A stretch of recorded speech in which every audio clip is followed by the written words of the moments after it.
Whole lot of this today. Lots of rain in Rome. Please no rain tomorrow when we get to see Nadal and unique Yannick Sinner, the golden child, the chosen one, who I'm going to put it out there. There's a good chance he could take Nadal out tomorrow. It is not a great way for Rafa to start in here in Rome. I don't care how good he does here historically. We thought we were going to get going, but this is kind of how the whole year is gone with COVID. This year, last year included. Everything looks like we're off to a great start. Come on! In the new world post-COVID, nothing good lasts. Welcome to Coffee Break Tennis Podcast Edition.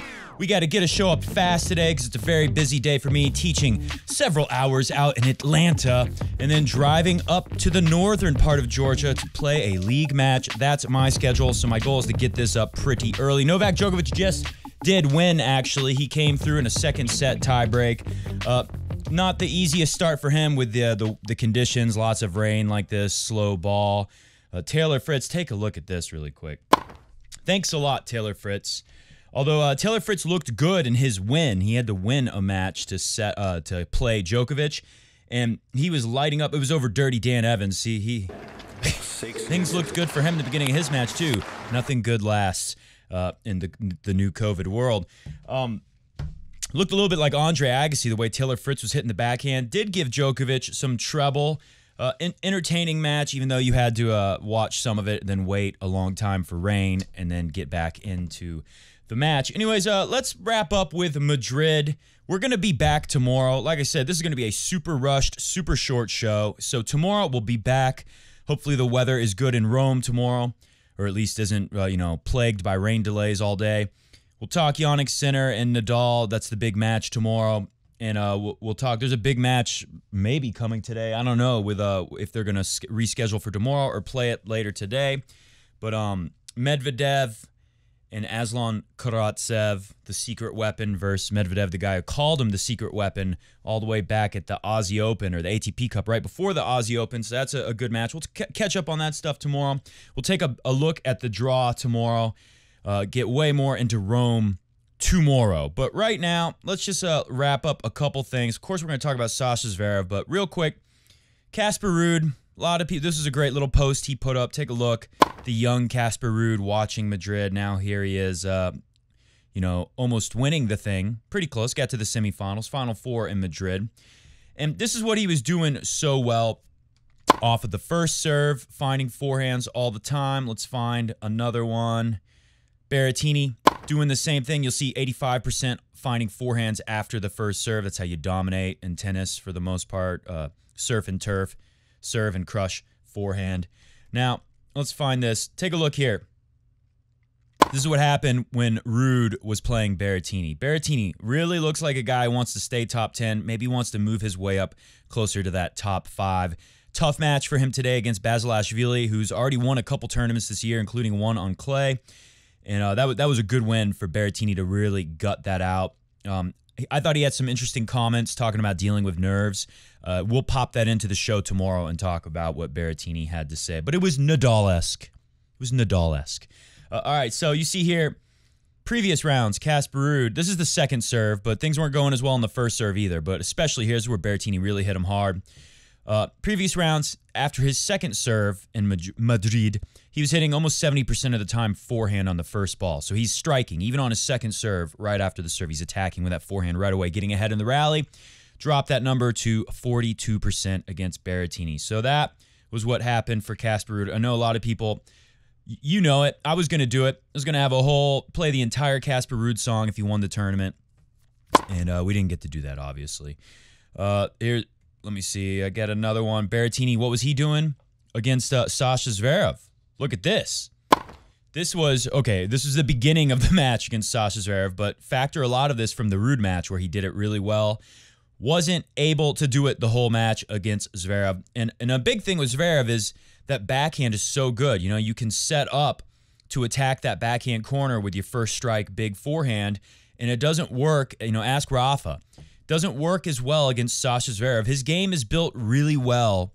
His body, everything, the way, he's so tall, he moves so well, he defends so well, and when he wants to, he can step in and bring offense bigger than pretty much anyone on tour. I know he's not going to hit a bunch of aces like John Isner, but he can hit a first serve just as hard as John Isner, right? He has that, tall guy vantage point from up high, the serve coming out of the high point of a tree effect we've heard commentators talk about over the years. So you see it here, able to find forehands after first and second serve for pretty much the whole tournament against Sasha Zverev. I don't have the stat for you. I wish I did. Not able to do it so well. One more thing from around the internet. This has puzzled me for a while. Tennis is all about getting power from the ground up. And Berrettini, I know he's a big, strong guy, but I'm just like the person who commented below, Aaliyah Jones here, 90 from the Instagram. I hate you guys. I can't watch Matteo Berrettini anymore without looking at his calves. I've been like that for months. Isn't it it's kind of funny to me that I've almost been afraid to say that because I'm worried someone would, get offended and come after me and say that I'm body shaming Matteo Berrettini, who is one of the most handsome men in the world. So yeah, no shame in that. All right, let's take a look. We're going to talk Zverev in 1 second because the further I put it back in this video, the better what I'm going to say about Zverev and why I haven't been a big fan of him for a while. Obviously, I recognize how good his game is. It was obvious with what he could do with Rafa. Oh, God. You know what? I had some great stats for you. We'll show you tomorrow, but I'll summarize it for you really quick. This is a big one on Rafa losing to Zverev, and particularly in Madrid.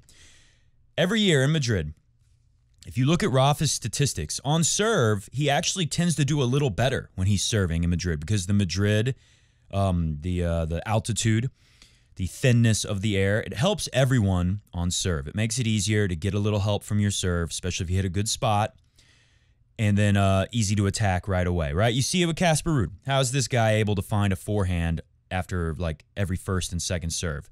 He was serving pretty well, and the conditions were helping him until you feel the pressure, just like Rafa did. Berrettini, he's got a big serve, especially in Madrid, to where Casper Ruud should be a little afraid of it, right? Don't play with fear, like Rafa would say, but you have good reason to have a little fear there, just like Rafa had a little fear of Sasha Zverev and the kind of power he could generate in those conditions, particularly. So Rafa's numbers, they dip every year in Madrid. They're always down from the rest of his. This is compared to all clay. Right, Rafa, everywhere else on clay, average those stats together, then compare it to his stats in Madrid. Rafa, what does he do so well? Everywhere, on tour, all around the world, he wins a lot of points returning. Same with Djokovic. That's part of how they've dominated for so long. And Rafa's numbers, they go down in Madrid winning on return points, especially against someone like Sasha Zverev who can bang that serve so big. So he had good reason to be a little fearful. Anyways, let's take a look at this. Some of the big three, let's swap Federer out since he's been injured for Dominic Thiem here. They're talking about inevitable rankings shifts. It's coming. Everyone's, even those guys are acknowledging it. I love what Rafa said, though. He said, yeah, it's normal. We've won all the important tournaments, the big three, for the last 19 years is what Rafa said. And this is totally normal that now some younger guys are going to start winning in important tournaments. But you know what? I'm going to keep fighting. He's also asked if he ever thinks about retiring. He says, no, I'm not thinking about that right now. So good on you, mate, Rafa. I'm not retiring either. I'm playing a match tonight in freaking North Georgia. It's going to be miserable conditions probably. Humid and cold, the worst. All right, let's see. What did Djokovic say here? Djokovic discusses inevitable future rankings to shift. Djokovic says, the results are showing that there's a shift in generations. These guys are playing every week, more or less. Tsitsipas, Zverev, Matteo Berrettini, Rublev that are winning against all of us and playing a lot, building the ranking points. Medvedev as well. He's challenging for top spots. Dominic Thiem, of course, has been there for many years. It's inevitable that it's going to happen. A change in the rankings is coming, whether it's going to happen in a month or a year. I don't know. And yeah, he's right about that. Dominic Thiem said, in the near future, more players... I can't do it right now. In the future, more players outside of the big three will win a slam. That's a little better. Grand Slams are still dominated by the big three, said Domi Thiem. It's way tougher to beat them. To win 3 sets against them, it's way more difficult, of course, than to win 2 sets. That's one of the big reasons. But we have a lot of finals already in Grand Slam tournaments, talking about the guys who aren't dominating him. I guess he's throwing teams, lumping him in with the next gen type guys. I think in the near future, it's going to happen that somebody else is going to win them. And then here, of course, big one from Rafa, the best one. I'm going to keep fighting. It is normal. After almost 20 years on the tour, there is another generation that is winning tournaments. Big three have been achieving almost every single important event for the last 19 years. Nothing strange here. 100% ready to accept, but I am going to keep fighting for the things. Yeah, that's Rafa. Typical Rafa. Good on you. And I totally agree with him. This is the way it should be, and I'm really thrilled that we're going to have Roger Federer coming back to Wimbledon this year. He's going to be back next week on the clay in Geneva, which I think the altitude is a little bit higher in Geneva than some other tournaments around the world. So interesting there. All right, Sasha Zverev. I've said before he has some mental things, and his is a little different, right? Tsitsipas, I think he lets in like some self-doubts. I mean, everyone does, obviously, but Tsitsipas, like to the point where he has everything he needs to take over and be a Grand Slam champ, a multi-slam champ, a big three type, winning most of the important events for the next 10 years type of dude. But I feel like sometimes these doubts creep in and they can hurt him in crucial moments in matches. We've seen it happen. We've also seen him overcome that. So I'm not going to say he's a choker for life and he'll never win. Zverev, his mental thing is a little different. And to me, for a long time, and it was kind of confirmed when Juan Carlos Ferrero was coaching him about a year or two ago, and basically fired him or quit him. You know, he quit being his coach and said, like, I can't really work with this guy. This guy, like, shows up late to practice. I need someone who's going to be more committed, more serious, more respectful. I can't remember exactly what he said, but something along those lines. And before that, I always felt like Zverev was kind of arrogant. And now I'm going to show you, after Zverev wins, they're going to do an interview with him for Tennis TV. I think he thinks it's not live. And listen to the way he responds. Sasha, it's been a long time between drinks, as they say, Masters 1000s. How special is it to lift another one for you? But let them watch the video, I think. Also, the noise from the mic is not helping.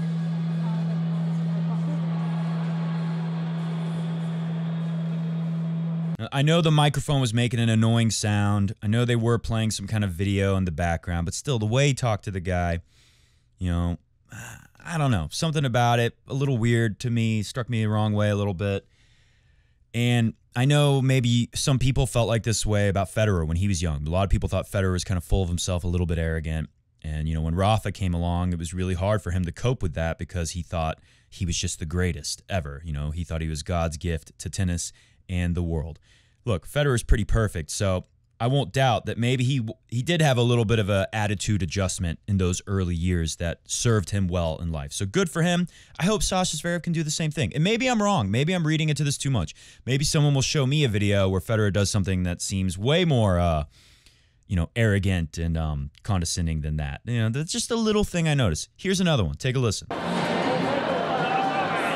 what's up, Baldy? Yeah, everyone's getting in on the celebrations. I'm sure it'll take too kindly to be called Baldy, though. Calls him Baldy. You can hear the commentators after that saying, like, I don't know if he's going to appreciate being called Baldy. They know the guy's name. Maybe that's his nickname. Maybe him and Sasha Zverev are buddy-buddy, and that's what he calls him, and it's a friendly thing.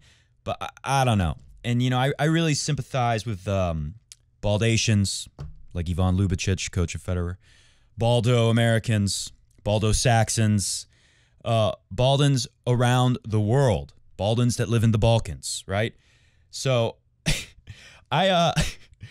it's a little thing, I know, but I've always kind of felt like Zverev was kind of arrogant. He was kind of the little Prince Charming. He was like, his older brother's playing on tour, so he's been around the tour. He got the hit with like Rafa when he was a little kid. In a lot of ways, I think he expected all these things to come to him. And some of the wins were easy.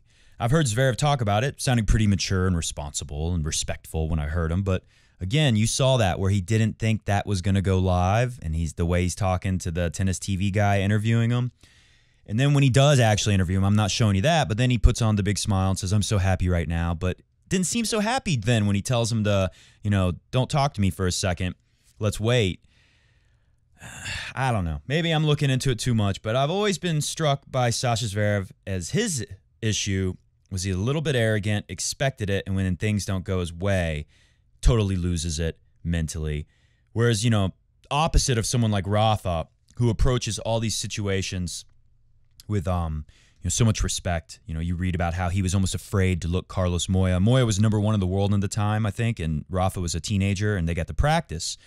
and Rafa like couldn't look him in the eye. Moya thought almost like he was afraid of him or something. He just had so much respect for him and knew his place, so to say.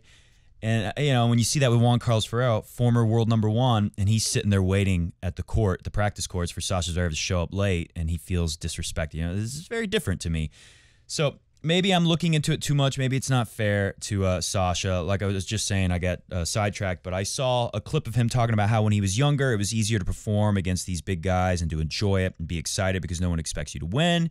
And then as you start becoming a favorite, you know, obviously this happens to everyone on tour. As you start to become like a hot commodity, hot young next-gen star, the future of tennis, it's a lot easier to lose it out there mentally when people expect you to win matches. So I'm sure that's the main factor. But part of me wonders, is there a little bit of arrogance to Sasha Zverev that's also held him back? Anyways, I believe in second chances, third, fourth, fifth, sixth chances as well. So I'm not saying like we should all hate Sasha Zverev, but that's a thing I think is there. We'll see if he's playing Rafa at the French Open. We'll see how it goes down there. All right, I got to get out of here. Like I said before, lots of stuff going on for me today. But thanks for coming into Coffee Break Tennis today. We will be back tomorrow. Unless it's like rain all day and all play is canceled or something, then we'll just wait till the next day so that we can actually have some matches to talk about. But we will dive into the Rome draw and talk about all the stuff that's happened out there. Maybe we'll look at Fonini smashing his racket since we already saw Dan Evans smashing his. See ya!